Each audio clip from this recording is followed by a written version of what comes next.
Good morning to all. As you know, we're getting ready for the State of the State, and part of the State of the State, part of the agenda this year going forward is going to be the reconstruction after Storm Sandy. And we announced right after the storms finished that we appointed 4 commissions to basically study the specific situation, what happened. Rather than deal in the abstract and the hypothetical, we had a real situation that was presented to us. You know, in the past, so much of the discussion on disaster preparedness was hypothetical, assuming this, assuming this, assuming this. We said, well, we don't have to assume. We had a hurricane, we had Sandy, we have storm damage, we saw what happened when something like this happens. So we said, let's go back and dissect it and study it. And let's look at it from different angles, and then let's educate ourselves, and then have a discussion about what can we do, what should we do, what can we afford to do, by the way, because it's always about finances. What can we afford to do to make sure if this happens again, I would say when this happens again, we are better prepared. We've heard from 2 commissions, what's called the Ready Commission and the Respond Commission, which dealt primarily with preparedness before the fact and response that day. The response that day is connected to the preparedness because those of us who were out there at the time know the day of it's too late. And if you didn't do the preparation before, your response is going to be flawed. So we spent time working on those 2 issues, and I feel good about that. One of the major aspects of the storm and the storm recovery was power, and this is an old story. It was not a new story. It was a pronounced story in its effect and the devastation of it, and probably the extent of it, something like 90% of the people on Long Island without power. And the duration of it was painful. But the problem was there before. It's the nature of the power companies, and frankly, in my opinion, the failure of regulation of the power companies for a long, long time. But that issue, power companies, power utilities, the way the state regulates the industry, how it's done, that is a major component and probably the single biggest question that came out of the storm. And the Moreland Commission was appointed to study just that issue and focus on that issue. Now, the Moreland Commission will be ongoing, and the responsibilities will be ongoing. I wanted a preliminary briefing before the State of the State to see if there were initiatives, measures that could be included in the State of the State. And that's the point of today's briefing. We have a number of members who have joined with us today. We have the co-chairs of the commission, former Attorney General Robert Abrams. As a former Attorney General myself, I welcome you. I had the good fortune of being Attorney General after Bob Abrams, and had the good fortune of learning from him and studying his good work. And the office is in many ways a memorial to Bob Abrams. So I know a lot about all the good work that Bob did, and his agreeing to be a co-chair of this commission was an additional public service, and we thank him very much. The DFS Superintendent Benjamin Lawsky is co-chair. I thank him for his service. And Reverend Floyd Flake, thank you for being on the commission. District Attorney Kathleen Rice, County Executive Joanie Mahoney, Tony Collins, who does a lot of pro bono work for the state on the side. He's never said no, and you know me, I keep going until I hear no, Tony. But he's done great work, the Regional Economic Development Council, a number of other functions, so we thank him. And Regina Calcaterra, who is the Executive Director of the Commission, who was former Deputy County Executive in Suffolk during the storm. So she saw it up close and personal from Suffolk's perspective. So I think she brings an added benefit as the Executive Director of the Commission. We thank you all very much for your service. We know it was a short period of time, and we know it was sort of a hurry-up exercise for this preliminary briefing. I hope you understand that the State of the State is a moment in time. It's when we articulate the agenda. If I don't have it ready for the State of the State, theoretically, we could propose it at a later time, but it doesn't have the impact and it doesn't have the emphasis that initiatives do in the State of the State. So I wanted to get your big ideas, your big thinking. And since I knew you were all an especially gifted group, I knew you'd have this figured out within days, if not hours. With that, let me turn it over to Robert Abrams. Governor, thank you very much, and I think I speak for all the commissioners. We very much appreciate the opportunity you've given us to serve on this commission and to spend time taking a close look at a very, very important issue. I want at the outset to say something about this guy here to my right. He's the co-chair, and I'm saying something that you and all the members of the cabinet know because they're his colleagues in this body. It's been an extraordinary pleasure for me to work with him. He's smart, he's dedicated, he's hardworking, he's a class act. And I very much enjoyed working very closely with him. As the governor said in his opening remarks, this was a catastrophic storm. Over 60 people in New York died as a result of it, billions of dollars of damage done, and the emotional and economic impact was absolutely extraordinary. And we know that the governor, as usual, we've grown to expect this of this governor, was on the case before the storm, alerting, petitioning the president and others to give recognition to the state, in terms of aid or any assistance that this storm would cause for New York to need that assistance. He was in the media, he was on the island, he was everywhere, before the storm, during the storm, after the storm. And so he has asked us to now follow all that up, and this PowerPoint will discuss what the impact was on specifically the electric services for the people of the state.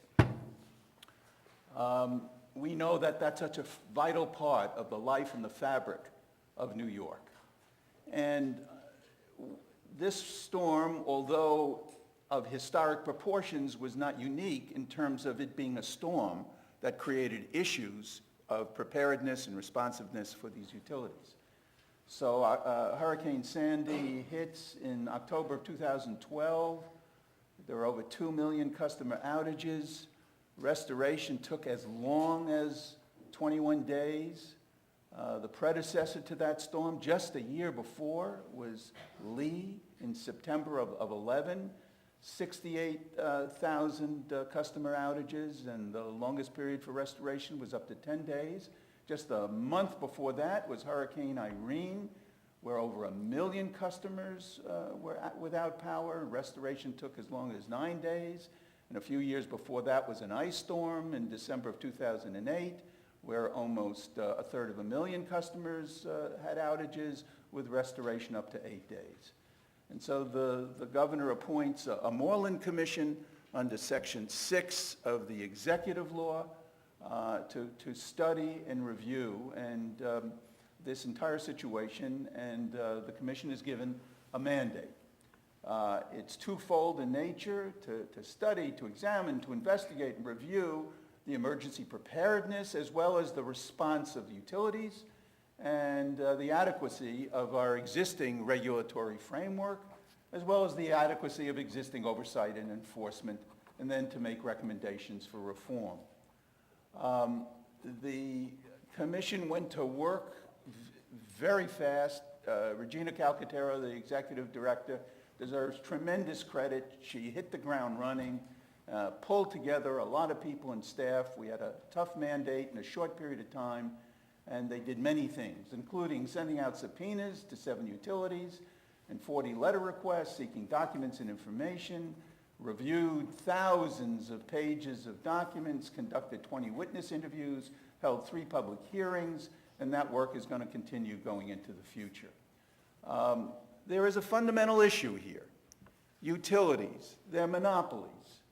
The 6 utilities operating in New York and LIPA all operate as monopolies in their own exclusive service areas with no risk of losing all or part of the territory because of ineffective, weak, or toothless government oversight. And so the Moreland Commission, as a result of all of its work and review, has some preliminary findings and recommendations. And those are being presented today in 3 fundamental areas. 1, to strengthen the state oversight of utilities. Secondly, to unify the state energy programs and policy. And then the restructuring of LIPA. One of the fundamental things we found was that the Public Service Commission lacks a good deal of power and the ability for effective oversight. It's charged with overseeing New York utility companies, but it lacks the wherewithal to do an effective job. Limited performance of required utility operational and management audits, scaled back reviews of rate requests and service delivery, no regular review or approval of utility storm plans before Hurricane Sandy, weak penalty authority, which fails to deter poor utility service, and there is no regulation by LIPA of rates. So there's got to be a need to strengthen the oversight of utility companies. And at the present time, the PSC, in order to impose penalties for violations of its orders, right now, the maximum PSC fine is only $100,000 a day as a total for any and all violations. And utilities have to be found to have committed a knowing violation, which is very difficult to prove. The burden of proof is very high. And you have to go to court to go and enforce any audits or orders. So the commission is making a number of recommendations. Increase the penalties to ensure adequate deterrence. So for example, you can create a formula depending upon the utility's size and revenue, 0.2% of gross revenue. For a very big utility like Con Ed would create an opportunity for a fine of $2 million per day instead of the $100,000 that exists today, or for National Grid, $750,000 a day. Then to lower that burden of proof to something that's more realistic, to a reasonable business standard. Require any penalty money to be returned to the impacted ratepayers. That brings about equity and fairness. Grant the Public Service Commission the explicit power to review fitness of utilities and give the state explicit authority to revoke operating certificates. In addition, require the Public Service Commission to regularly review and approve utility reform plans. Utility storm plans are reviewed by the Department of Public Service, which is the staff of the PSC and not the PSC. The PSC doesn't approve and does not monitor for compliance, and so some natural recommendations from those facts. Direct the PSC to issue approval orders of utility storm plans with penalties for utilities that don't adhere to the PSC recommendations. Require the PSC to review utility compliance with any plan. And in addition, strengthen the PSC's oversight and restore regular auditing of utilities management, their operations, and rate increase requests. The fact is that the PSC has made only minimal use of its authority to conduct operational and managerial audits. And so this compels a series of recommendations by the Commission.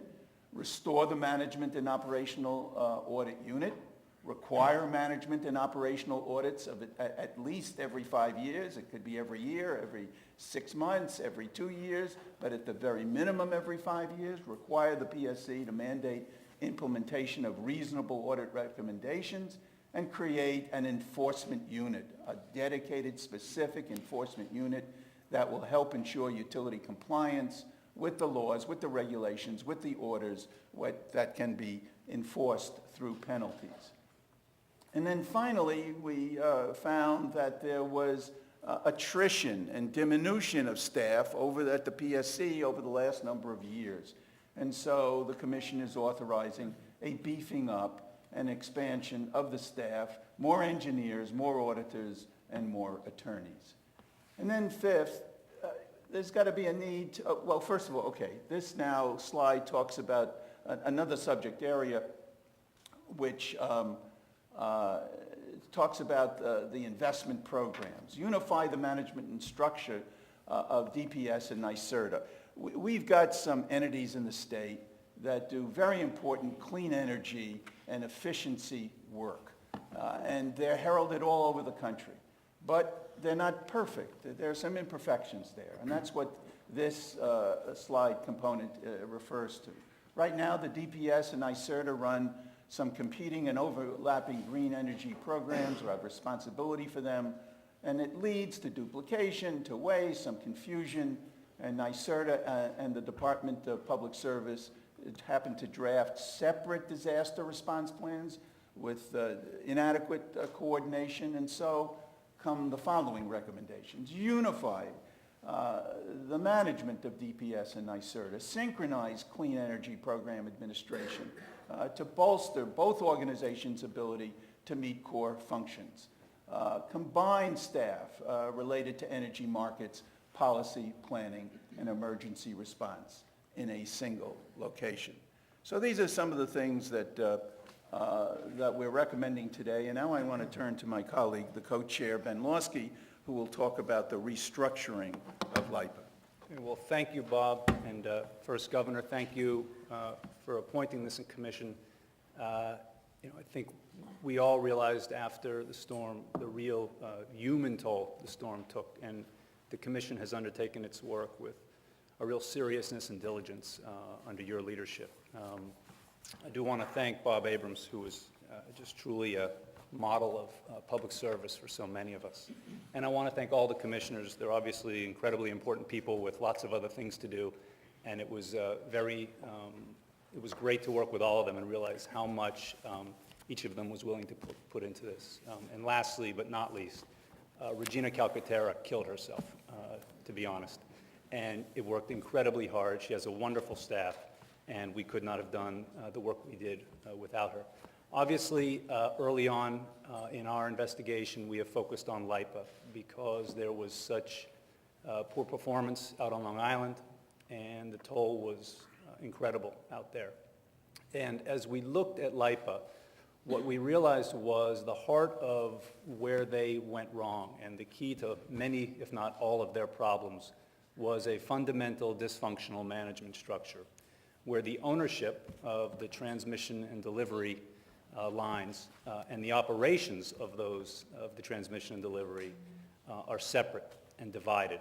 And you have LIPA owning the lines, but at the same time you have National Grid operating them, and that leads to incredible confusion, incompetence, a lack of accountability, and it caused LIPA to drift from its original mission, which was debt management and not power delivery.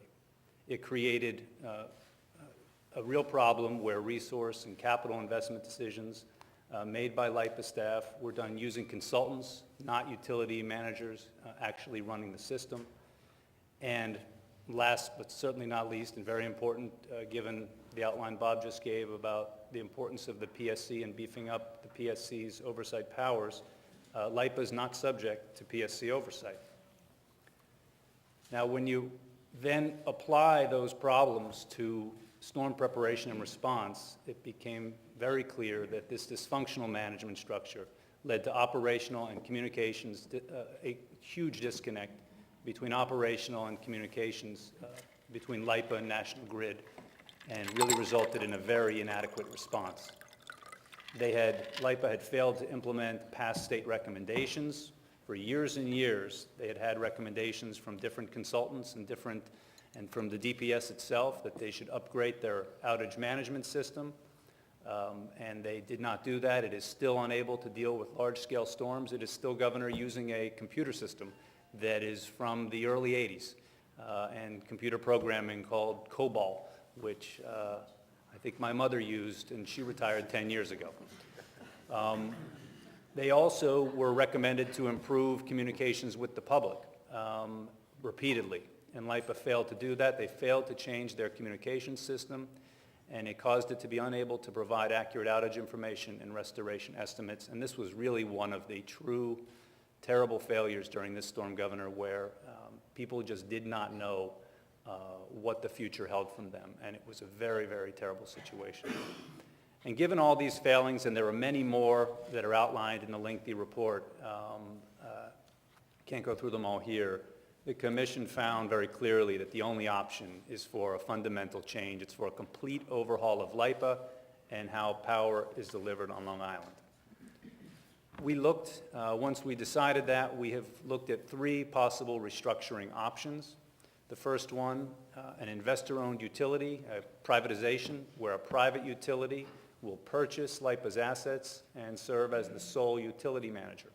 This has obvious benefits. It provides more efficient operation of the utility. It creates cost savings with respect to more efficient operations and maintenance. That will create synergies associated with power supply and fuels management, and it will reduce the need for outside contractors.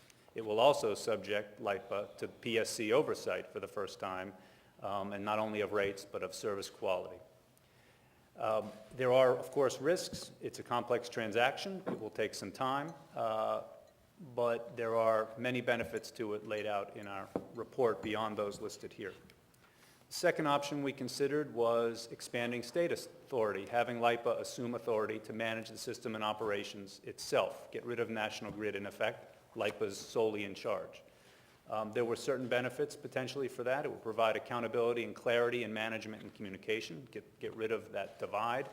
It would ensure that FEMA financial support will continue to be available in future storms. However, we identified a long list of risks to a municipalization like this. It would be highly questionable, for example, whether LIPA customers will ever regain confidence in LIPA. It would have no real incentives for continuous improvement that you would have through a privatization. It would limit the ability to recruit qualified executives because of the inability to offer competitive market-based salaries, which you would have through a privatization. And it would add over 2,000 employees to an already overburdened state employee benefit system that we are all well aware of. So we considered a third option as well, which was having an existing public authority, such as NYPA, assume responsibility for LIPA. This would be another form of municipalization. It would have certain benefits over the LIPA municipalization because there would be oversight of the entity done by a successful professional energy industry and financial management team. However, there's, again, a long list of risks and problems with doing this. It would add an additional layer of bureaucracy to a complex system. Managing a full LIPA public power effort could hurt NYPA's ability to perform its own mission, despite Gil Quinones' great capacity. It would limit the ability to recruit qualified executives, just as it would under the LIPA municipalization. And it would, again, add over 2,000 employees to an already overburdened state employee benefit. Again, in our report, Governor, we list more benefits and risks for each of these options, and we go into greater detail there. In terms of what the Moreland Commission recommends, as we've reviewed the 3 options, we recommend privatization as the best. That privatization of LIPA would integrate ownership, management, planning, and operations. It would resolve accountability issues. It would transfer operations from the state to the private sector. It would improve decision-making. It would be more cost-effective than the expand state authority, the municipalization option. It would end the originally intended transitional role of LIPA, and ratepayers would benefit from an investor-owned utility rate structure regulated by the PSC. That's our recommendation. Obviously, Governor, our work is going to continue. We're going to continue to look at LIPA and the other utilities operating in New York. In many ways, we've just gotten started. We have to go around the state. It's not just about Storm Sandy, of course. You've asked us to look at the other storms and how they've impacted, especially upstate New York last year. We're going to have more public hearings in the Sandy area and across the state, and we will be coming back to you with a final report for your consideration in the coming months. So again, I thank you, Governor, and with that, I'd like to turn it over to Reverend Flake. Thank you, Ben, and thank you, Governor, for setting up the commission and giving an opportunity for voices to be heard. My primary role here is to make sure that there's a clear understanding of what has happened within the communities. And so today, as we talk about the changes that we believe are necessary, we also have to talk about those who are yet suffering, and there are many of them, particularly in areas like Rockaway. As many as you know, many parts of Queens, Rockaway being one of them, suffered very much. And in the degree of suffering continues even until this moment. The damage is still there. Restoration has not happened. And so they are still trying to figure out how even to make a life. We have sent through congregations like mine more than 30,000 meals and diapers and other things, and that's not enough. We can never give enough to be able to bring those people back to a place where they feel comfortable where they are. This crisis is compounded every day, every week, and every Saturday when I go to Rockaway, I'm able to see once again how much has not been done and the necessity for us to move forward in creating some method by which we get restoration done. Our communities have faced a natural disaster unlike any that we've seen in our lifetimes.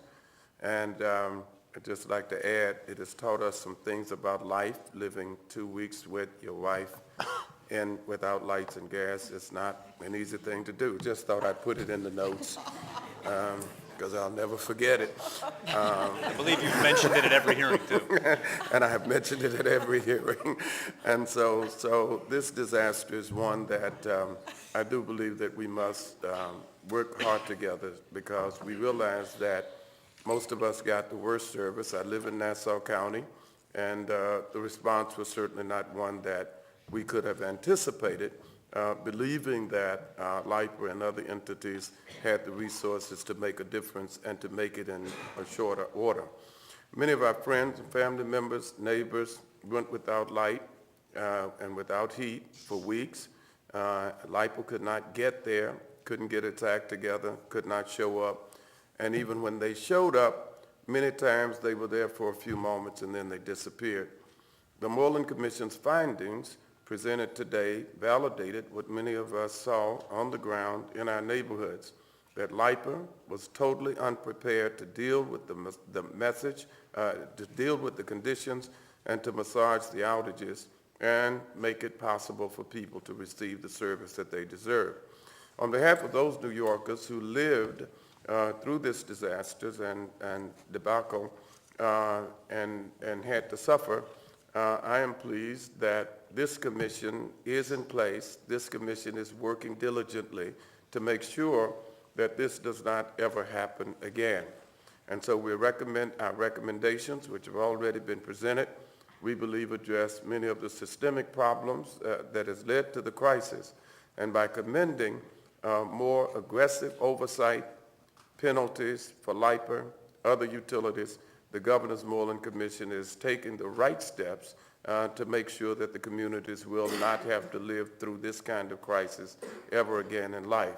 And so once again, Governor, I certainly applaud you for fighting on behalf of our communities and our people and creating this commission to hold others accountable, especially in this instance, the utilities that failed to perform in the aftermath of Hurricane Sandy. And so we're looking forward to continue our work and know that you will be supportive in everything that we try to do. Thank you very much for the opportunity. Thank you, Reverend. Thank you very much. Thank you for your service. Governor, I want to thank you so much for having us here today to present the first findings of the Moreland Commission. One of the greatest outrages of Hurricane Sandy was the failure of the Long Island Power Authority. LIPA's response to the storm revealed that it was unable to perform at a time when its customers on Long Island and elsewhere quite simply needed it most. This Moreland Commission's investigation into the performance of all of the state utilities has demonstrated the clear and critical need to dramatically reform LIPA in particular. And as a resident of Long Island, I can tell you that some of the most devastated areas are there. In fact, just this weekend, there were residents of Long Beach going and taking parts of the 2.5-mile-long boardwalk that will no longer exist and is going to have to be rebuilt, hopefully very quickly. So this is personal to me as well. As you have seen today, we found many key areas where LIPA's dysfunctional management and historic problems resulted in a failure to serve the ratepayers and have made it accountable to no one. The initial findings of our investigation are clear. LIPA is a mess and desperately needs to be cleaned up. The Moreland Commission's preliminary recommendations are the first important steps in reforming LIPA. I am honored and proud to be serving on Governor Cuomo's Moreland Commission and to be a part of solving these problems on behalf of Long Islanders and all New Yorkers. I want to thank Governor Cuomo for enlisting myself and my fellow commission members in this process and leading the way in making sure we quickly and effectively move to overhaul LIPA. Now I am pleased to introduce County Executive Joanie Mahoney. Thanks, Kathleen. And Governor, I too appreciate the opportunity to serve on this Moreland Commission. And I want to thank you and your staff for the time and effort that you put in to Hurricane Sandy and its aftermath. And I also want to take a second to thank Bob and Ben. You have put a tremendous team of people together here who took this job very seriously and spent a lot of hours working on this under the direction of Regina Calcaterra, who has not slept, I don't think, since, and we owe her a real debt of gratitude for the time that she put in to this Moreland Commission. I also want to just briefly not forget that there are a lot of rank and file employees that were out trying to get the power restored, and it's important to acknowledge that a lot of those folks were living in the same conditions that everybody was suffering from after Hurricane Sandy, yet they got out and they went to work, and the problems really were at the top at LIPA and the bifurcated structure that's in place. But we owe thanks to the people that got up and went to work to help the rest of us after the hurricane struck. And we now know from everything we've learned in this commission that we have an opportunity to clean up the bureaucracy. We have to streamline the oversight. We have to give teeth to the PSC. And while well-intentioned, there are a lot of different state programs that are involved in green energy and incentives, and the disparate programs has resulted in a real bureaucracy that's not any longer serving the best interests of the public. So we see that as our ongoing job to help you streamline that bureaucracy. And I want to tell you that even though I live in Syracuse and we were outside this time, the eye of the storm, the public is really grateful for the leadership that you've shown. You've taken what was a horrible incident and you're turning it into something that's going to be better for all of us in New York. I thank you very much for doing that. And I have the opportunity to introduce President Tony Collins. Thank you, and I certainly endorse Commissioner Mahoney's gratitude towards the commissioners. It's a great team, but let me also go back to your first little humorous remark about serving on this commission.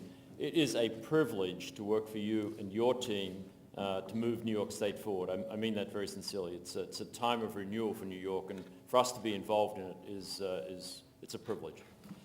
Right now, the commission is focused very much on Long Island and Manhattan and downstate. But this issue of storms is clearly one that impacts all of New York State, and electric utilities across our state need to understand how to improve their activities.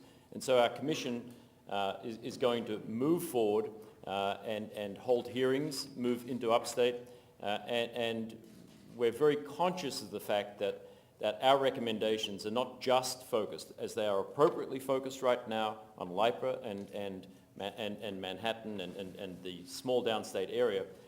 We're very conscious that we need to expand the efforts of the Commission, look further, and make recommendations for the entire state. I think the best thing I can do is simply to summarize and say we've only just begun. We expect many more recommendations that will go across the Commission. And with that, back to you, Governor. Great. Well, thank you very much. Let me make a couple of quick points to follow up, and then the floor is open for discussion.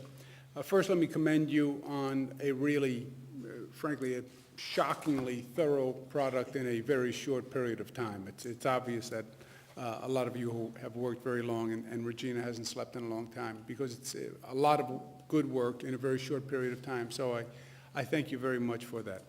Let me make a couple of quick points just for your consideration going forward. First, I think the last point that President Collins made and County Executive Mahoney referred to, we're focusing on downstate now, only because that was the most recent event. That's today. Tomorrow, it will be upstate, it'll be the Adirondacks, it'll be Syracuse, and this response is spurred by the downstate incident. Also, frankly, for me, it's spurred by Irene last year, and it's spurred by just the overall experience we've had. But it's not a downstate exercise, and I think that's important to remember. Second, you're going to have to calibrate the expectations for people. As long as the wind blows and trees fall, wires will be down. And I was as critical as anyone during the storm. But there was a storm. And when there is a storm, there is damage. And either we have to consider a fundamentally different system where we bury all the lines and we pay whatever it costs to bury lines and we take the period of time, or we have some elaborate series of backup generators locally stationed. But otherwise, when the wind blows and the trees fall, you're going to have power outages. And I think that's important to frame the expectations of a system. Right now, you're not going to design a system that is going to prevent power outages. And when it's a significant storm and a lot of limbs fall and a lot of lines come down, you know, LIPA had, where they normally have about 400 line workers or thereabouts, they had like 6,000 during the storm, and it didn't make a difference. The damage was that extensive. So the expectations, and look, if burying lines is feasible, then maybe it's something we should look at. If a series of backup generators is feasible, then that's maybe something we should look at. Second, and Bob, this was in your point of the presentation, former Attorney General, I have a natural inclination against relationships that are impossible on a personal level and on a professional level. This is right now an impossible relationship for the state, for anyone, for the consumer. The utilities basically have franchises for life. They believe they have a lifetime license and a lifetime franchise. The rate structure gives them a built-in dividend, so you can sort of huff and puff all you want. They still have the franchise. They're still getting the dividend. They can still finance, and their stockholders are fine. And you want to charge them penalties, you're going to wind up paying for it anyway because they're going to put it into the rate. And they have it's almost the best business in the world because they have a guaranteed rate of return. All that early frustration about government when people would say, well, government's not accountable, there are no incentives. There are incentives in government. You can fire me. The utilities are where there are really no incentives and no sanctions. And that is an impossible relationship. So when we're talking about PSC and regulation, there has to be a possibility that you can revoke the franchise without going to court for 20 years. Where if you are not providing the service, we will revoke the franchise, period. Or penalties that they actually pay. I don't know the structure well enough, but it can't be that you charge a penalty and they have the ratepayers then pay the penalty, because then it's not a penalty. But the relationship, there has to be incentives and sanctions, and you have to be at a place where the relationship can be terminated if it needs to be terminated. Third, with LIPA, you know, LIPA, the situation only exists on Long Island. You have to ask yourself, how come there's only a LIPA on Long Island? There's not one for the North Country. There's not one for Western New York. It's only Long Island. It was only created because of Shoreham, and the state needed a vehicle to get out of a Shoreham financial problem. But in my opinion, it never made sense operationally or from a regulatory point of view. It became very highly political because it was sort of just a middle liaison type of organization. The option that says expand LIPA, whatever number that was, Mr. Lawsky, if I had something to throw at the screen, I would have done. You know, it doesn't work now. I don't think any expansion for them is an option. And I also think whatever system you come up with should be a uniform system. In other words, if you believe government should manage the system, then let government manage the whole system. I don't want to have an answer for Long Island that is different than Manhattan, that is different than Syracuse, et cetera. Come up with the best system you can design, and then let's do that system everywhere. There's no logic to one system for one region of the state versus the others. If you believe in it, then let's recommend it, and let's do it. The Reverend Flake, as usual, raises a good point. Not when the power goes out, not all communities are affected the same. Poorer communities pay a heavier price. Poorer communities tend not to evacuate. Why? Because they don't have the resources to evacuate and they don't have the place to go. Poorer communities suffer more because they can't run out and buy a $1,000 backup generator. And they can't get on a plane and go to Florida for the week while they're waiting for the power company to come. There needs to be a special emergency response by the utilities for poorer communities. That had to be anticipated and that had to be built in. Without power for 10 days is one thing in the Rockaways, it's something else in an affluent community. And the utilities should have had a more robust response in the poorer communities, because you should have anticipated that those people were not going to have the resources to make up the difference on their own. And that we were surprised that the Rockaways while it was hit as hard proportionately, their recovery rate was slower and the human toll was higher because they don't have the resources to compensate. So the foods, the supplies, the backup generators, that has to be part of their response. And just to put an exclamation point in the county executive's point about the workers were phenomenal. I mean, talk about not sleeping. I saw the same people out there 24 hours a day, day after day after day. We had utility companies drive up from all across the country. I mean, you would see these utility trucks from Alabama, from Arizona, from every part of the country, you know. So the workers worked. The system didn't, the bureaucracy didn't, but the workers worked, in my opinion. Floor is open. Questions? Comments? Commissioner Darrow? Governor, I guess that, you know, based on the preliminary proposals that I saw, the three, you know, looking to modify in some fashion the role that LIPA plays or is playing, do you see the role of other upstate utilities changing in some fashion?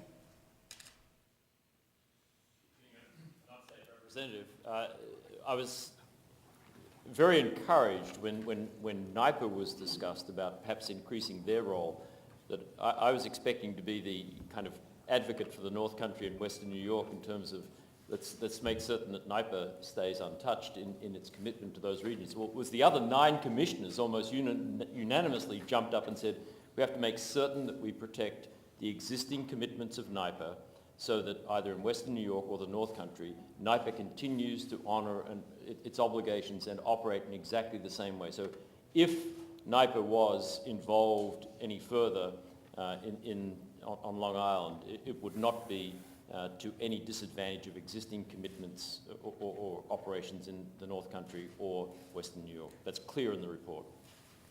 Thank you. I'll just echo that.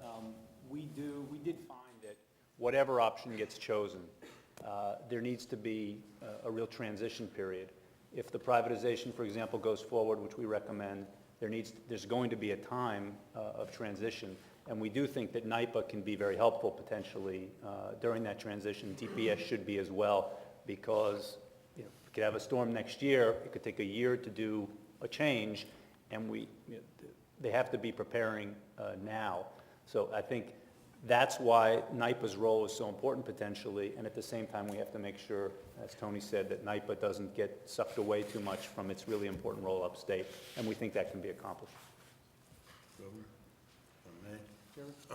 I've got a question for the members.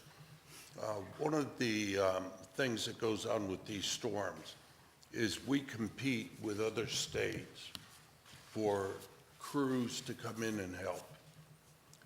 We've got a wonderful endogenous resource in this state. It's called the National Guard. We've got tens of thousands of men and women, that are very dedicated, always respond. If we were to train them to help with restoration, first of all, should we train them? Secondly, would it help in expediting getting power back on?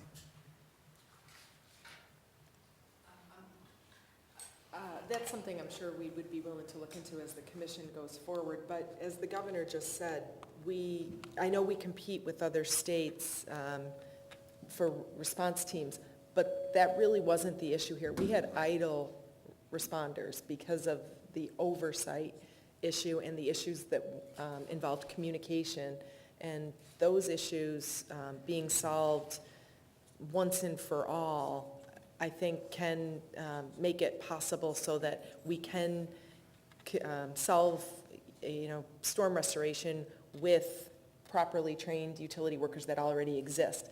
Certainly there's a role for the National Guard in something elevated, but the issue we found here was not that there weren't enough people. It was much bigger than that. Okay, that's good, thank you. Governor? One quick point. First of all, a great report. The one thing I saw in one of the counties I won't mention by name was a disconnect between the utility companies and the emergency operations centers, where it's a triage location. People would get complaints and they weren't present. So I would imagine that's part of this process as you go forward, having them present there. And I just want to reinforce the governor's point too about underground utilities having been without power for several days in previous storms. It's going to happen. And I don't know what the projected cost would ever be across the state, but I think that's certainly be interesting to see what that would be quantified as for the future, because that's probably going to be down the road the future answer to resolving some of these issues. Well, Lieutenant Governor, you're pointing to something that's important, because we not only saw a failure in terms of the preparedness and operations of the utility, but we saw a failure of communication. We heard witness after witness talk about the disaster of not knowing what was happening, what was the prospect of power being turned on. In our Long Island hearing, the two county executives of Nassau and Suffolk both talked about the disaster of not getting communication at all, and when communications came, it was incorrect, and information flow was not necessarily correct. And so this is part of the overall problem that's got to be fixed. We also had some of the utility management point the finger back at municipalities because of our emergency response and the fact that there were municipal code issues in the way of getting power restored. And those are things everybody across the state should be taking a look at right now, is where our codes might be getting in the way of getting the power restored. Commissioner Howard, to your point, there were situations where it was not the National Guard, but I talked to a group that came up from Little Rock to work to help. There was no one there to give them assignments. And so they wound up sleeping in their trucks, waiting for something to do. So it's not just a matter of having it, but it's a matter of who manages it and what kind of process they would develop to make sure that that happens. No coordination between the utilities. No about where to coordination. be sending. Yeah. It's a very good point. I think they were overwhelmed. I forget the exact numbers, but it was something like they normally have 200, 300, 400 linemen, and now they had 6,000. And they had no idea how to deploy them. Just the management structure exploded. I'll tell you another point that it's worth thinking through. You hear more about this in Nassau, but you also hear about it in Suffolk, and it will happen again. There's no role for the local elected official. The county executive is the liaison with the public utility, basically. To the extent the utility wants to talk to anyone, they'll talk to the county executive. But you have all these mayors, town supervisors, who actually have no role. They may have good advice, they may have good information, they may not, but they are totally closed out of the system. They have nothing to do with the restoration of power.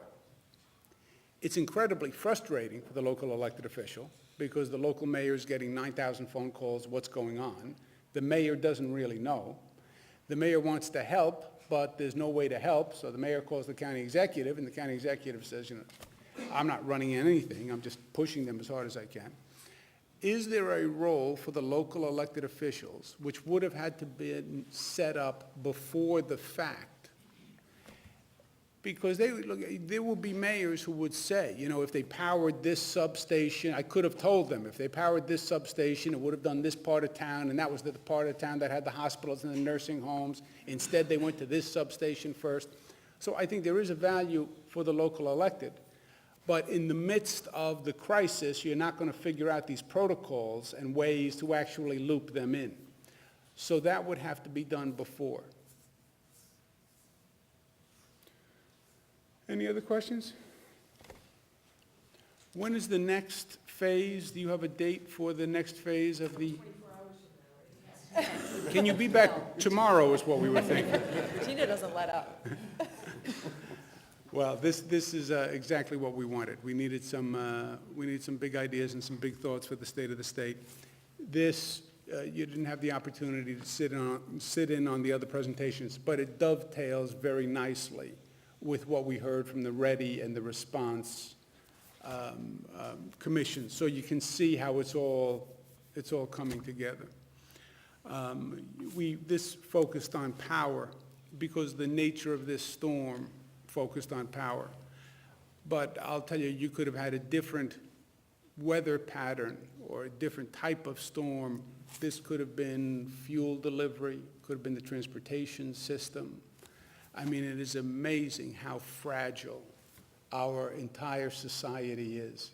Day to day, it looks so robust and with a great state. It's amazing how Mother Nature can just flick her hand, and one system collapses, and then it collapses another system, and it's a domino in many ways. But this is exactly what we needed.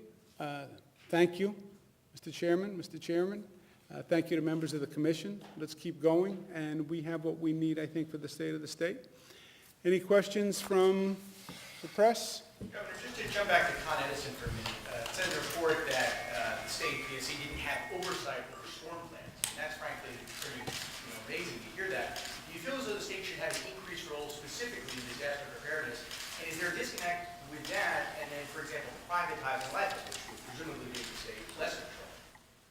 Well, Zach, two things, Zach. I want to wait for the final report from the commission, but my gratuitous 2 cents, which I just suggested, was whatever system they recommend should be a statewide system.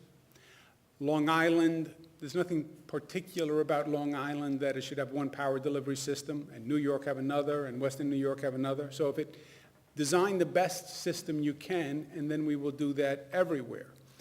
The current system is the Public Service Commission as the state's regulator of a utility like Con Edison. I believe that system is flawed because PSC is not an effective regulator, has limited power, limited ability, and Con Ed, as the other utility companies, basically have a lifetime license to perform the service. And the way the relationship is structured, Zach, it's not going to work for the consumer. And the PSC can charge these little penalties, but the penalties mean nothing, frankly, in the grand scope of things. These utilities do what they want to do, and they just continue. To the extent they're cooperative with local elected officials, that's nice, but that's by their own volition. And I think you need a system that is more accountable. I think you need incentives, and I think you need sanctions. And I think you need a real ability to terminate the relationship. Otherwise, you don't have a sanction. And nobody said that any of these utility companies had a franchise for life. They don't. I mean, what business do you have today in this state, in this country, where you have the business for life, regardless of your performance? Do a lousy job, doesn't matter. You still have, now, theoretically, the state has a capacity to end a franchise, but it's extraordinarily difficult. You can count on one hand the number of times it's happened in the past. So I think you need to truly restructure the relationship. That's not just about Con Ed, it's about all of them. Should the state take a more active role specifically in preparedness? Now that the state knows what's at stake here, what is needed in a disaster. Well, that's what the commission is recommending, if I heard the briefing correctly, right? Ben? Yeah, I mean, we're basically recommending putting the PSC on steroids. And when you do that, when you have a regulator that's more active, you're going to get better performance from those they regulate. And then we're recommending privatizing LIPA, which would put them under the PSC, like all the others, and you would have better utilities who are more concerned with the consumers and a real regulator looking over their shoulder. Legal steroids, these would be, Jack. Why wasn't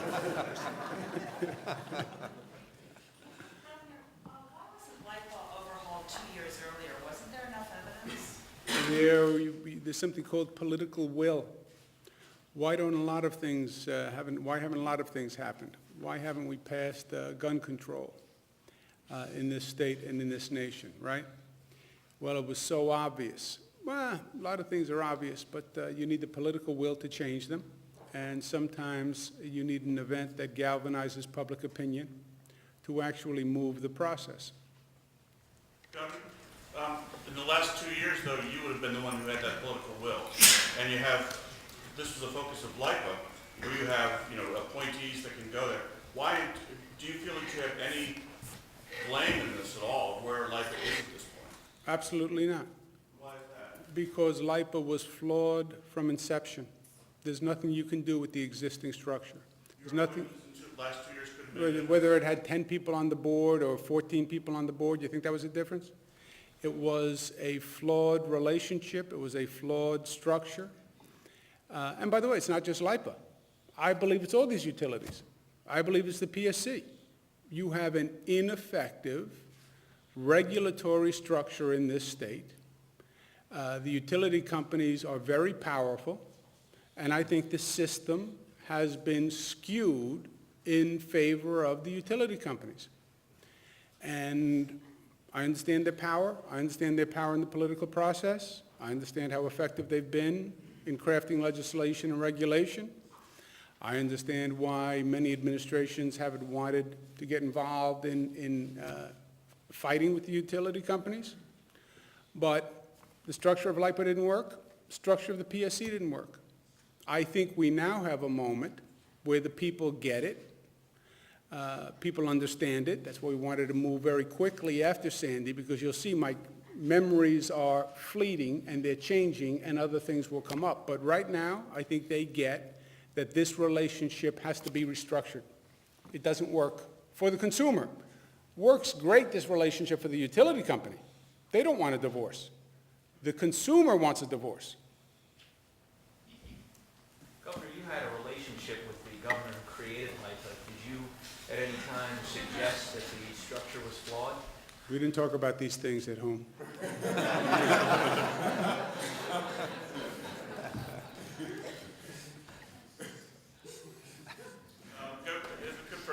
For Attorney General Abrams, on the figures on how long it took for the outages to be restored, for power to come back, do you have any empirical evidence from other states or whatever that those periods of time were unreasonably long? Is there anything you can say that it proves this was an inept response? Well, I think, Regina, correct me, I think if, with some additional information, I think we did see that these periods, not only in terms of this storm, but the others that were cited, had periods of time that were longer than were reasonable or that were experienced elsewhere. Do we have any data to cite, Regina? As far as the length of the outages? Right. We actually have them, it was on the first slide, where we Right, broke it but down in by terms the of storms. comparison to other states and other utilities and other storms, We didn't take advantage of that. We didn't start taking a look at that yet, which we're going to start doing in the second phase. It's a good question. I don't know how you can compare to other states, but it's a good question. It's what I was trying to get at with the point about the expectations and calibrating expectations. I don't even believe LIPA was the slowest response rate. I think it was Orange and Rockland, which was slower than LIPA. LIPA, there was more publicity about the delay because it was a larger area and more people were affected. But I think some of the delays in Westchester were actually worse. And then the second part of your question, which is right, is, well, what should it have been? You know, when the wind blows at that rate and, 100,000 limbs fall down and bring down wires, you have whatever the number is, pick it, 100,000 wires are down. How long should it take you to fix 100,000 wires? I don't know. I don't know that they have that metrics, but it's a good question, and I think that's why I said you have to calibrate the expectation. If you have above-ground wires, this is the obvious effect of every storm. So if you're not going to bury the wires, and if you're not going to have an elaborate backup generator system, then this is going to happen on day one. The only question now becomes, well, how long should it take if you have an optimum system at repairing lines? How long should it take? Is it 5 days, 7 days, 10 days? But I think it's important that people have to know if this commission did perfect work and we implemented everything perfectly, power will still go out if you have above ground lines, period. And Mike, I don't know what the reasonable period of time calibration is going to be for 100,000 down the lines, because they were literally talking in that scope. I forget the numbers now, Regina, but I mean, it was a massive number of just lines that were down, and the only way to fix that line is you have to send a truck, and a man or a woman has to get in a bucket, and the bucket has to go up, and they need tools, and each one of these things takes time. And if there's snow and the truck can't get to the line, if there's snow and the person can't walk, so many places in Long Island, they can't get the truck to the lines because the lines are in the backyard. They run the lines in the backyard of homes. So it's not like you go down the street and you just lift the bucket. You have to get into someone's backyard. You have to climb trees. You need ladders. So that calibration of what it should be, what it should look like when it's done extraordinarily well. We need to establish that also. The governor's right in talking about managing expectations, but the commission found that there was so much dereliction here, so many problems. So on this point, for example, LIPA knew about tree cutting and the necessity for that, tree trimming, recommendations made to LIPA over the years, yet inadequate tree trimming was done. There were inadequate poles. The replacement of poles was not done on a timely and adequate basis. And so, while the governor is quite correct in saying whatever will be adopted, there's got to be a degree of realism and responsibility in discussing this about managing expectations, and you can't have perfection, but there were all kinds of deficiencies and derelictions that the commission heard about. That's true. But General, there's, excuse me 1 second, Mr. President. General, look at Orange and Rockland also. Now, if Orange and Rockland has a slower recovery time than LIPA, and Orange and Rockland has none of LIPA's aggravating circumstances. See, we say LIPA here. Members of the team and myself, during the storm, we were actually with the personnel. LIPA is a very small organization. How many employees is LIPA? 112. National Grid was running everything. And National Grid did the response I was talking to National Grid. I had one nice conversation with LIPA. Then I was talking to National Grid. LIPA was just the middleman. National Grid was doing the operations. And by the way, National Grid is one of the best, it's a significant company in the country with significant experience. And the National Grid people were saying, basically, it is what it is. This many trees fall, we have this many workers, this is what it is. LIPA, maybe you can say, well, they should have done prior work. But we understand the complexity because with LIPA, you had this intermediary organization. But look at Orange and Rockland. Orange and Rockland was just a simple model, no intermediary, a good, by all accounts, private provider. If they had the same response rate as National Grid LIPA, then there's something to just what is the proper response rate. And I want to make sure everybody gets that, because part of it is when we go back to the people of the state, we may have to say, if something like this happens again, prepare for a 2-week outage. That's what you're going to have to deal with. And it may sound, well, that's too long. What's too long compared to what? But I want to know what that reasonable period is. And I think it's too easy to say the delay on Long Island was because of LIPA, especially if the delay in other parts of the state was just as bad. Why Westchester? Because Westchester is also heavily treed. And the lines in Westchester run right next to the trees the way they run right next to the trees on Long Island. By the way, there are more trees in Westchester. And proportionately, more lines were going to go down because of the storm. That may be why Orange and Rockland is slower. May become a simple coefficient of more trees, more lines. President Collins? In addition to exactly what you've been saying, and that is that you can't separate the communication of expectations from the issue. And time and again we heard that the communications, certainly from LIPA, being in the middle was caused major problems. And so, yes, if we do understand it will take a week or 2 weeks, communicating that is going to be a tremendous advantage in the future. So we've got to get our communications of expectations as well oiled as the physical response. Yes. Or, as I tell my team, if you don't know, say nothing. Say nothing. If you don't know, say nothing. I don't think anyone had an idea. See, I think that's what happened. I think people wanted to give a response. How long is it going to take?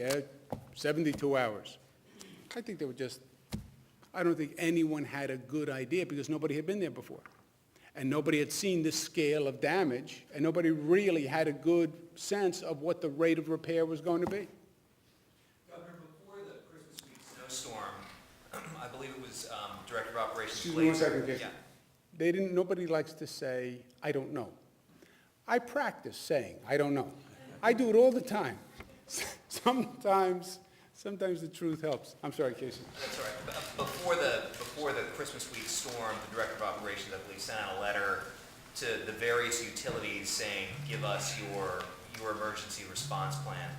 I wonder, and it might be a question for Mr. Glazer, was the response to that, did it indicate that the utilities have gotten the message that a new day has dawned, perhaps? Yeah, I think the letter was actually from Larry. They were responsive, but I'm not sure to the degree that the commission has pointed out today. In other words, the governor's office saying, we need to see what your plan is and hold you accountable is not a substitute for a PSC that has in-depth regulatory authority that can review these things over time. It was more of a, we're putting you on notice. Governor, do you see any need to replace or have you replaced anybody at the PSC or at NYSERDA? And again, we're hearing today about how these agencies didn't perform up to expectations. Are the same people still in charge there? Yeah, I think, you tend to focus on who's in charge. What I'm trying to communicate to the commission in coming up with a solution, if the job is impossible, it doesn't matter who you put in the job. If the structure is the problem, if the organization is misaligned, then it's not about who you put in the job. And we have a lot of situations in this state where they just don't work. The relationship doesn't work. You're the regulator, but I have no power. Then how are you a regulator? I can't pull the franchise. I can't really penalize them. If I do penalize them, I have to go to court. It takes a long period of time, and then they pay me back. And if they don't pay me back, the ratepayers pay me. So I think this is one of those situations. I think the PSC is fundamentally flawed, and it needs to be changed. And you put somebody in charge of an organization, they can only do what they can do by law and by regulation. And I can't tell you how many people I put in positions, and they call me up and they say, this just doesn't work. I don't have the legal and regulatory authority to do the job that you would think I have been appointed to. Job always looks right. PSC, official regulator of the utilities. Yeah, except you're not. So I think that's true of the PSC. I think it's true of LIPA. And I hope we now have, this will require legislation and legal changes that restructure dramatically the way this relationship works. If you want to have a situation where the utility companies provide power and they do it for life, and whatever they do, then fine. Let's just do away with the PSC. And let's say we all live at the pleasure of the power companies, and whatever they want to do, they do. That's option A. Option B is no. We want to have a situation where we truly regulate them. And to truly regulate them, I believe you have to be able to terminate the relationship. Otherwise, you have no ultimate sanction. And I think that's the fundamental problem all through this. Commissioners, you recommended privatizing LIPA. What would happen to the debt that LIPA holds if that scenario were to be played out? Well, I think there would be a number of different options, and people certainly a lot smarter than me would look at how you would do that. The Shoreham debt is about $7 billion. The value of the assets at LIPA are about a little under $4 billion, I think. So you have about $3 billion, let's say, in stranded debt, and there are ways to securitize that debt, potentially refinance it, and over a period of time, deal with it. And that can be done. It's a complex transaction, though, as we said, and it would take time to work out. But there are options like that. Governor, if you don't mind an off-topic question. This weekend we Just saw... hold on 1 second, John. Anything for the commissioners? Anything else on topic? Governor, are you talking about fundamentally changing the PSC or doing away with it and starting over from scratch? It doesn't matter to me. It has to be fundamentally changed. I don't care if you can do away, that's just an organic decision. But it has to be fundamentally changed. The relationship has to be changed, Glenn. The regulator to regulated entity, that relationship has to change, and it actually has to be regulator to regulated entity. I don't believe the PSC is really a regulator, and I don't believe these utility companies are regulated entities. We say that, but that's not really the way the relationship is defined. That's not the way it's structured. You want to call it the PSC, you want to call it the ABC, you want to call it ACME, whatever you want to call it, doesn't matter to me. It's the structure of the relationship. So do you see a time limit on a franchise for a utility company? In other words, would you set a 10, 15, 20-year franchise? I think it's, if they are doing the job well, then you continue the franchise. What is a power company? It is a service provider for consumers. When you are being provided a good service, you continue the service. When you are dealing with a company that is providing a bad service, then you change and you get a different vendor, right? I think that was what the relationship here was supposed to be. They provide power, they do it well, they do it cost effectively, state continues to use their services. They are not doing it effectively, they're not responding, They have bad record, then you change providers. Governor, there are aspects in the report that focus on that, the revocation of certificates, the whole issue of these certificates authorizing these utilities to operate. The Public Service Commission was created in 1907, and many of these utilities don't even have, based upon some preliminary investigation, certificates, et cetera. So you're going to a very heart and kernel point here, and the Commission began to zero in on that as well. I think that's where we have to focus, because that really is the essence of the whole relationship. I'm going to regulate you. Do you really have any power over me? No. Well, then you're not going to regulate me. Mr. Campbell, off-topic question is? Senate Republicans over the weekend put out their own plan for gun laws. It focused largely on increasing penalties. Have they signaled at all to you in negotiations that they're open to looking at that assault weapons ban? And I was looking for your take on their plan as they put out. I don't think their plan goes far enough. In terms of not looking at the assault weapons ban? I think it misses the mark, pardon the pun, to put out a plan that doesn't ban assault weapons with what we've seen. How do you define an assault weapon? I mean, it's kind of a broad term that is open to interpretation. How do you personally? Rifle with high-capacity magazine that has the indicia of an assault weapon. Are you, what about the I assembly? read your story, Ken. There is talk you're unhappy with the Senate, but what about the Assembly? Do you feel? I'm happy with everyone. I'm happy with the LCA. I'm happy with the Senate Republicans. I'm happy with the Assembly. I'm just happy. The Assembly Constant state of happy. moving enough on the criminal penalties for what the Senate is putting. You know, Ken, I think what you were saying today was effectively right. I was thinking about it last year or the year before. These situations are always a process where a legislative body is sort of weighing the political pros and cons, and they have to do that with a number of people, and they have to first identify the pros and cons. Gun control, call it what you want, is a highly politically contentious situation. And it is polarizing on the political spectrum, and we have the full political spectrum. So I think they're going to have to make political decisions. Do they want to do something or not? I think this body, most legislative bodies, they want to get a sense for the atmosphere and the environment. They want to get a sense for how heated the opposition is, how heated the support is, and then they'll make a decision. So I think there's a process. Are you prepared, if they don't do anything in the next few weeks, to make this a statewide issue, going around ads, all that kind of Ken, stuff? I will do what I do every legislative session on every issue. What I told you last week, what you saw last year, we take the priorities in the state of the state, and then we communicate with the people of the state. I try to build political support.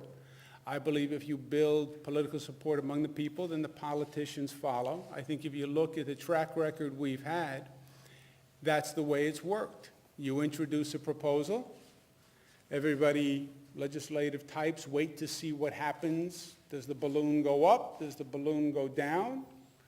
I'm blowing as hard as I can to make the balloon go up. We go to the people, we try to build support, we try to develop a political consensus, and then the legislature makes a determination whether or not they want to support or not support the initiative. My guess is gun control is going to be that type of issue, probably more so, because it is a very divisive topic. I can feel it already. I've been in the paper a few days talking about this topic. I can tell you by the people who come up on the street and what they say, there's a lot of energy on both sides.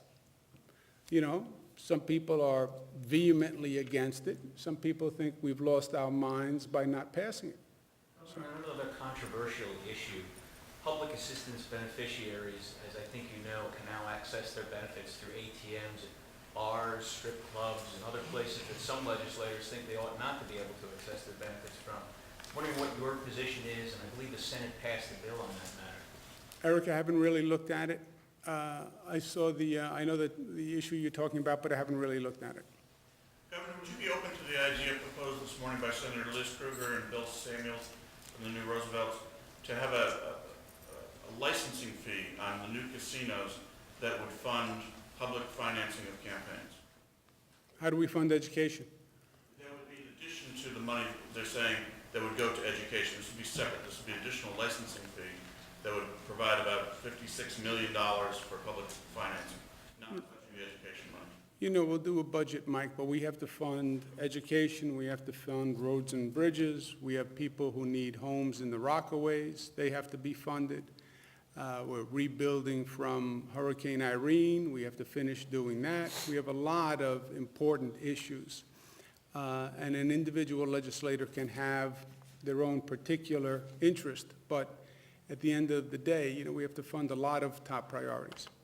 To ask that campaign finance question a different way, perhaps, there's been a lot of talk about disclosure of these nonprofit groups that are conducting political activities during elections. You've discussed possible initiatives, the Attorney General, the Comptroller have all contributed. Do you believe that there's movement towards this disclosure of independent expenditure groups as opposed to, say, the public financing of campaigns? Why would one be opposed to the other? No, not necessarily, but do you feel like there's more movement towards the independent expenditure side of things as opposed to public financing? I think you have to move on both, Nick. I've been working on disclosure proposals for months, literally, and we'll have one in the state of the state. And you know my position on campaign finance writ large. What's your reaction to Mayor Bloomberg likening UFT to the NRA? You know, I don't know the context in which he said it. I know the teachers union is very upset about it, and I can understand why. It's not their position, especially on guns, especially at this time. But I don't know the context in which he was saying that. And context is everything. You know, I don't know if he was smiling. I don't know how he was saying it. Does it concern you, though, that that kind of rhetoric now, we're on January 6th, you're close to your deadline, the city still doesn't have a deal on teacher evaluation. Does it concern you that kind of rhetoric might torpedo the talks?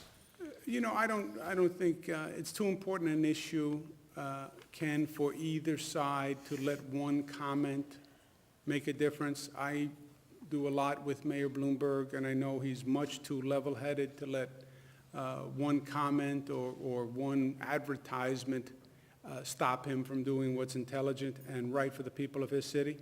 I know Mike Mulgrew very well, and I'd say the same thing about him. He's a very level-headed, sober individual. He's going to do the right thing for the children of New York City and for his members.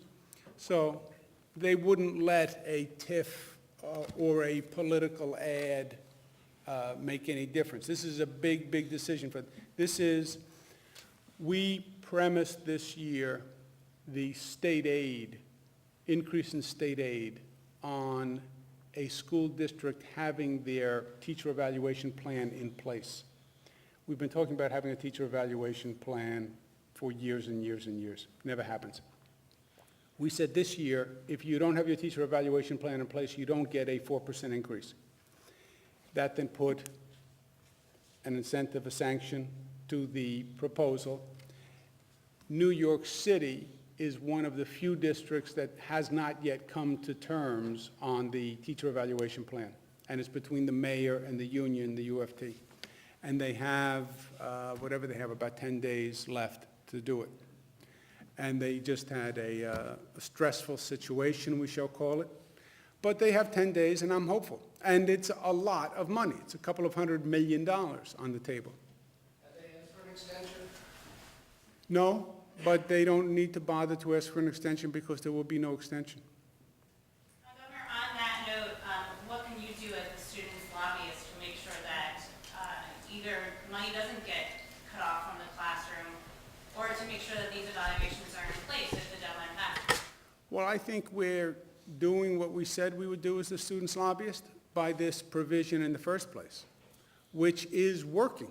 I mean, New York City is the exception, right? But we said on behalf of the students, we want a teacher evaluation process. It's been too many years that it hasn't happened. This is a device that we think we're going to use to make it happen. And guess what? It's working.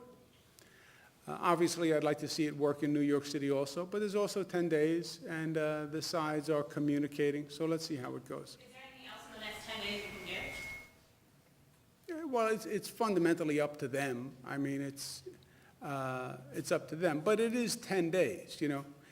10 days can be a lifetime in this business. As you know, 10 days before a budget, 10 days before a close of session, you can go from adamant opposition to hugs and kisses in 10 days. So. But you got involved when the negotiations over this bill were ongoing. You did not only spearhead, but you got the sides together and got personally involved. Do you see any involvement in the next 10 days from you or your staff in trying to mediate at best or worst the... No, but Ken, that was different. That was a bill that I was trying to pass, and the responsibility was on me to come up with a bill that we could pass. Here you have 700 school districts, plus or minus. Each one of the 700 districts have to negotiate with their individual union to do a teacher evaluation, so we clearly couldn't get involved in 700 school district negotiations.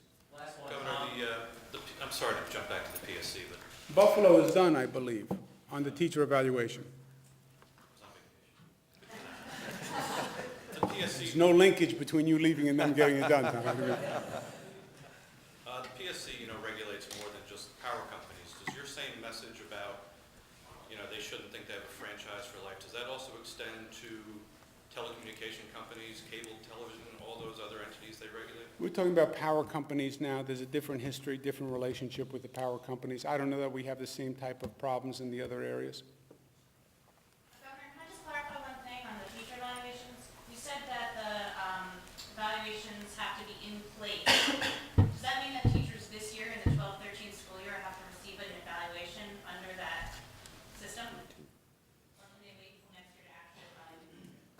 No, it has to be this, who knows, this year. So New York City teachers this year in the 12-13 school year have to be evaluated? Plan has to be, yes, it's in the law. So it's, Some teachers are saying, well, we've already gone through half a year not knowing what our evaluations are going to be, so how could you evaluate us on something that we didn't even know what the parameters were? well, we passed this law last year, right? So it's been a full year since we announced it. And now, 1 year later, they're supposed to be coming in with the plans that would implement it. But they had a 1 year notice, right? Right, just to clarify, I mean, the individual teachers from district to district, these evaluations are very, very different. So they might say, well, we didn't know if we were going to be, evaluated using mostly principal observations or, all the different details. But, before a district's plan is actually agreed to and the details are out there, teachers don't know what they're going to be, how they're going to be evaluated.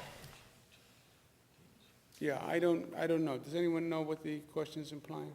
All school districts know the broad parameters, so it wasn't anything new. The testing's already in place. Every school has to do the testing, so this is not such a far-fetched They don't thing. know the They had that in parameters. years. Well, they had to know the parameters. Parameters have been discussed for years. They may not have known the day that they were going to be evaluated, but, that's up to them. And it's how their union negotiated it. I mean, I don't have to go back and look at the other, I will tell you that the U of T and many teachers in New York City will say, we don't know the details of how we're going to be evaluated. We know maybe a broad framework, but how are we supposed to go through half of the year under an evaluation system that's still undecided? Yeah, well, that's the issue that the unions are grappling with. And some work it out and some don't work it out. New York City has not worked it out. If they don't, they're not going to qualify for the state aid. So everybody has an incentive to work it out. Okay. Thank you all very much, and thank you to the commission once again.